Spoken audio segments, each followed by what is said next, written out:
அனைவருக்கும் வணக்கம். நான் உங்க அஸ்ட்ரோ புவனேஸ்வரி. கன்னியா ராசிக்காரங்க, புத்திசாலித்தனமான கன்னியா ராசிக்காரங்க எப்படி இருக்கீங்க? ரொம்ப நாட்களாக கொஞ்சம் கவலையாக தான் இருக்கீங்க.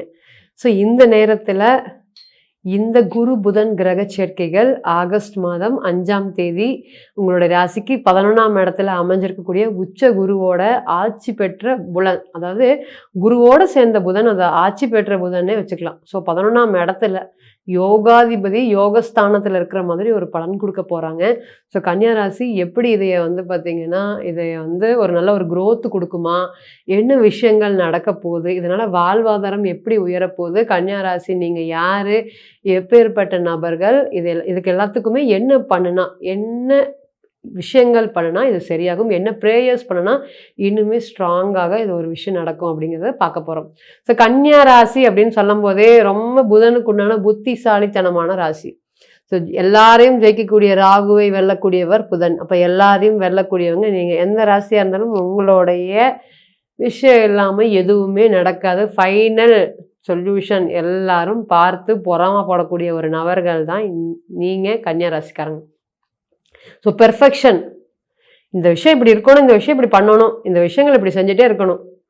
எல்லாரும் தன்னுடைய கடமையிலேருந்து விலகிட்டாலுமே நீங்கள் கடமையிலேருந்து விலகாத ஒரே நபர்கள் யாருன்னு கேட்டிங்கன்னா அது நீங்கள் தான். இந்த காலம் கண் போன்றது, கடமை பொன் போன்றது, இது யாருக்கு சொல்லியிருக்காங்கன்னு கேட்டிங்கன்னா இந்த கன்னியா ராசிக்கு சொன்ன மாதிரி தான்.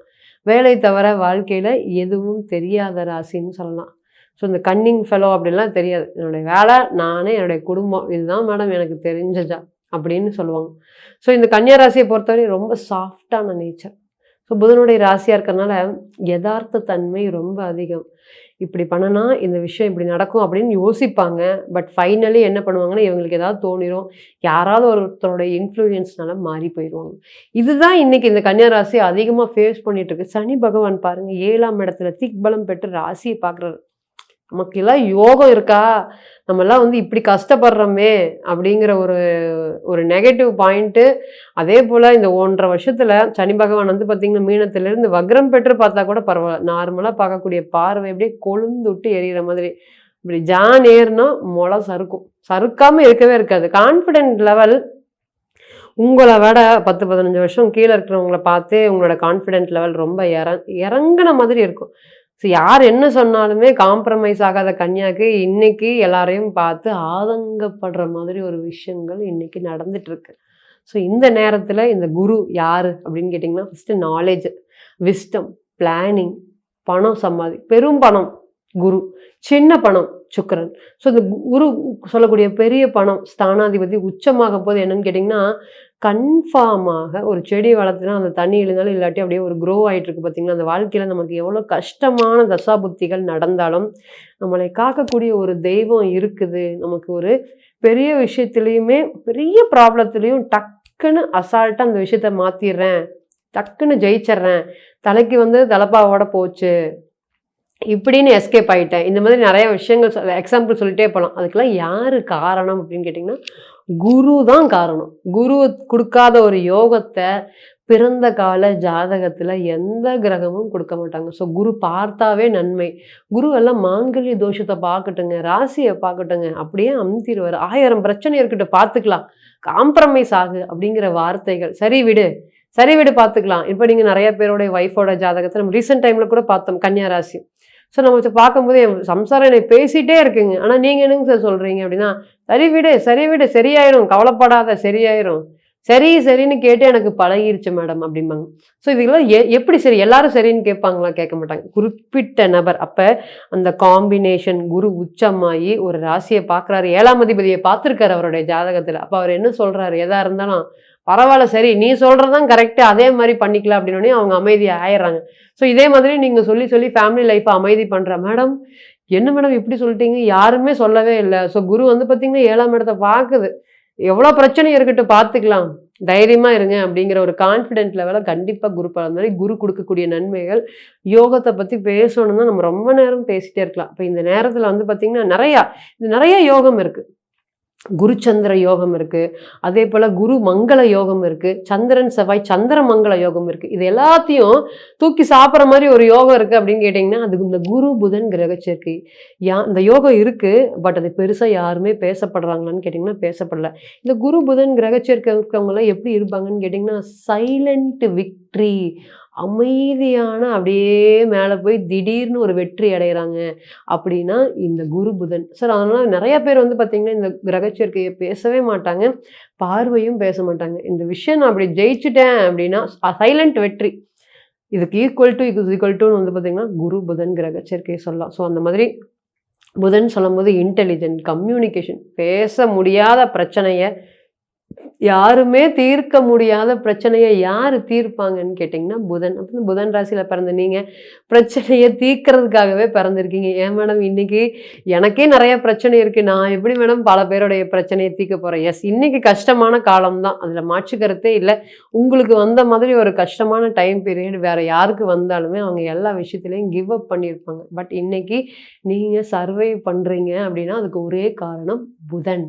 ராசிக்கு 12ஆம் இடத்துல கேது, தூங்கி பல நாட்கள் ஆச்சு, ஏண்டா வாழ்கிறோம் அப்படிங்கிற வருத்தங்கள் இன்னைக்கு இருக்குது. அது எவனோ என்னமோ சம்பாரிச்சிட்டு போகிறான், நமக்கு என்ன அப்படிங்கிற மாதிரி. இதுக்கு முன்னாடி இவ்வளோ சம்பாரிச்சாகணும், இவங்களை நம்ம போட்டி போட்டாகணும், இவங்களை விட நம்ம அதிகமாக ஜெயிக்கணும், அந்த காலமெல்லாம் இன்னைக்கு உங்களை விட்டு போயிடுச்சு. இன்னைக்கு என்ன உங்களுக்கு தாட்ஸ் இருக்குது அப்படின்னு கேட்டிங்கன்னா நிம்மதியான தூக்கம் இருந்தால் போதும், எவனோ என்னமோ பண்ணிட்டு போகிறாங்க, நான் அமைதியாக இருக்கேன், நல்ல ஒரு இறப்பை நோக்கி ஒரு ஸ்பிரிச்சுவல் பயணம், இந்த மாதிரியான தாட்ஸ். இது எத்தனாவது ஜென்மம் அப்படின்னு கூட பல நாட்கள் யோசிச்சிருக்கீங்களான்னு கேட்டிங்கன்னா எஸ், யோசிச்சிருக்கீங்க. இது எல்லாத்துக்கும் என்ன காரணம்? ஸோ இத்தனை நாள் இல்லாத ஒரு யோசனை, ஒரு கேரக்டர் சேஞ்சஸ் அப்படிங்கிறது எப்போ வரும்னு கேட்டிங்கன்னா இந்த மாதிரியான ஒரு டைம் பீயிங்கில் தான் கிடைக்கும்.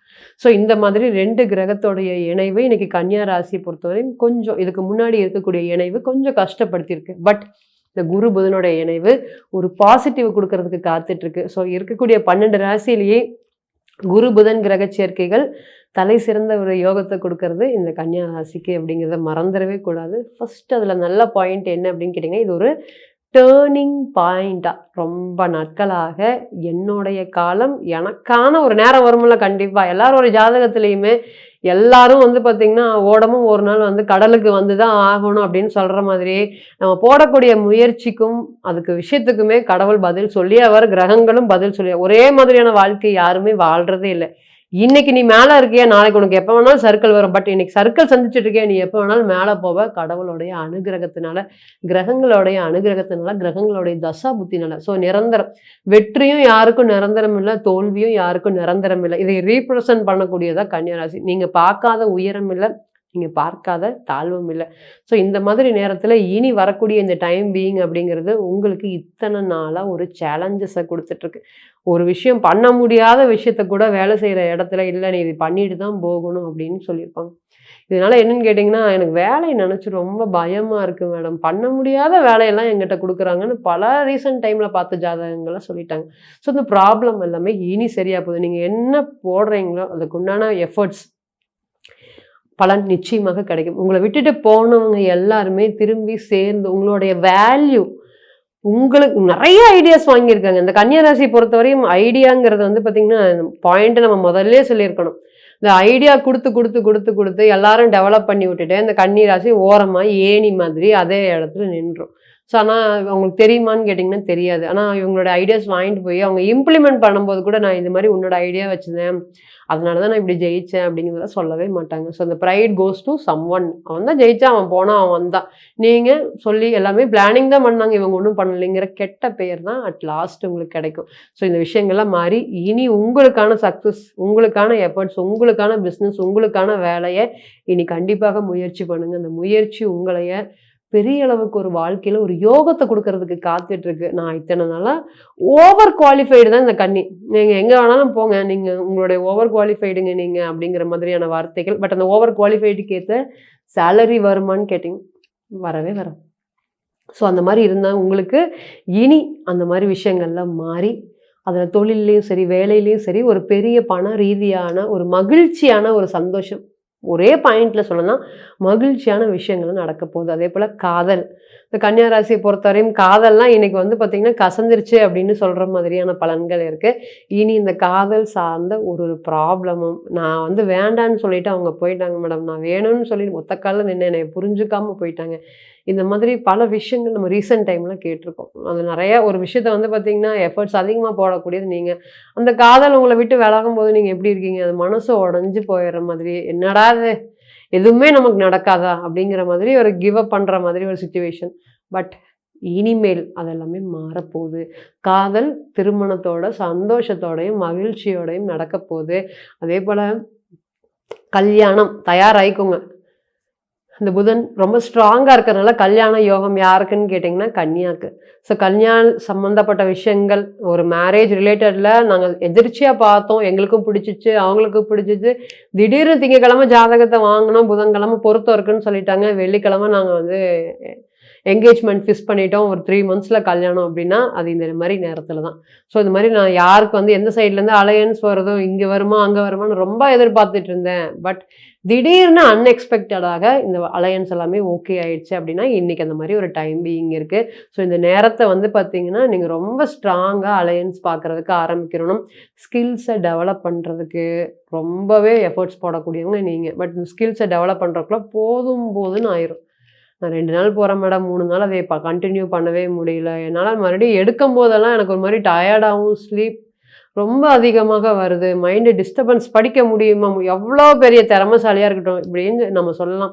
நீங்க வந்து படிப்பே எடுக்க முடியாதுங்க, தொடவே முடியாது அப்படிங்கிற அளவுக்கு படிப்பு சார்ந்த நெறைய ஸ்ட்ரகிள்ஸ் ஃபேஸ் பண்ணிட்டு இருந்த உங்களுக்கு, இனி இந்த படிப்பு சார்ந்து இருக்கக்கூடிய பிரச்சனைகள்லாம் சால்வ் ஆகும். ஸோ கிளியர் கட்டாக ஒரு விஷயத்த ஃபோக்கஸ் பண்ணி கோல் வச்சு அடிக்கிறதுக்கு இது ஒரு பெஸ்ட்டான டைம் பீயிங்காக கண்டிப்பா இருக்கும். இனிமே நெறைய பலன்கள் இந்த கன்னிராசியை பொறுத்தவரையும் நடந்துட்டே இருக்கும். இனியும் நடக்கக்கூடிய ஒரு யோகமான பலன்களாக கண்டிப்பாக இருக்கும் அப்படிங்கிற மாற்று கருத்தே இல்ல. இப்ப நம்ம இன்னைக்கு சொன்னது எல்லாமே டிரான்சிட். 2 கிரக சேர்க்கைகள் 2 பேரும் வந்து பார்த்தீங்கன்னா, கடகத்துல இணையக்கூடிய பலன்கள். இது உங்களுடைய பிறந்த கால ஜாதகத்துல நம்ம சந்திரனுடைய கேரக்டர் மட்டும் தான் சொல்லியிருக்கோம். உங்களுடைய லக்னம், லக்னாதிபதி என்னன்னு நடக்கக்கூடிய தசா புத்தி, பலம், பலவீனம், நவாம்சத்தோடைய நிலைமை, உங்களுடைய பிறந்த கால ஜாதகத்தோட கிளியர் ஃபோட்டோகிராஃபி சொல்லக்கூடிய ஒரு விஷயத்த இந்த டிரான்சிட் அப்படிங்கிறது சொல்லவே சொல்லாது. அதனால தனிப்பட்ட ஜாதகம் மட்டுமே தான் ஒரு 100% ஒரு ரிசல்ட்டை பிரதிபலிக்கும். ஸோ தனிப்பட்ட ஜாதகத்தை நீங்க ஆலோசனை பண்ண விருப்பப்பட்டீங்கன்னா, கீழ இருக்கக்கூடிய இந்த நம்பருக்கு கான்டாக்ட் பண்ணுங்க. மீண்டும் ஒரு பதிவில் உங்களெல்லாம் சந்திக்கும் வரை உங்களிடமிருந்து விடைபெறுவது உங்கள் அஸ்ட்ரோ புவனேஸ்வரி. நன்றி, வணக்கம்.